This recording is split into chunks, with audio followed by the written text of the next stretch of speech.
I don't think hell exists. I happen to believe in life after death, but I don't think it's got a thing to do with reward and punishment. Religion is always in the control business.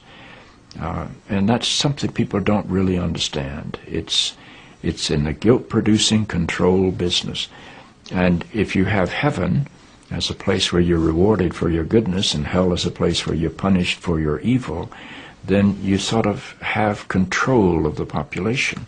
And so they create this fiery place, which has quite literally scared the hell out of a lot of people throughout Christian history. Mm-hmm. And it's part of a control tactic. But wait a minute, you're saying that hell, the idea of a place under the earth or somewhere where you're tormented for an eternity, is actually an invention of the church? I think the church fired its furnaces hotter than anybody else. But I think there's a sense in most religious life of reward and punishment in some form. The church doesn't like for people to grow up, because you can't control grown-ups. That's why we talk about being born again. When you're born again, you're still a child. The people don't need to be born again. They need to grow up. They need to accept their responsibility for themselves and the world. What do you make of the theology, which is quite prominent these days in America, which is that there is one guaranteed way not to go to hell, and that is to accept Jesus as your personal Savior? Yeah, I grew up in that tradition. Every church I know claims that we are the true church, and they have some ultimate authority. We have the infallible Pope, we have the inerrant Bible.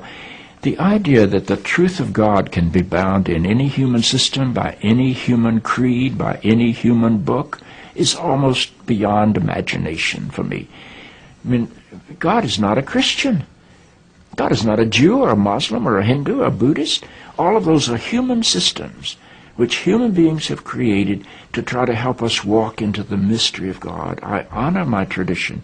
I walk through my tradition. But I don't believe my tradition defines God. I think it only points me to God. You and I are emerging people, not fallen people. Our problem is not that we are born in sin. Our problem is we do not yet know how to achieve being fully human. The function of the Christ is not to rescue the sinners, but to empower you and to call you to be more deeply and fully human than you've ever realized there was the potential within you to be. Maybe salvation needs to be conveyed in terms of enhancing your humanity rather than rescuing you from it. Life is a startling and wondrous experience.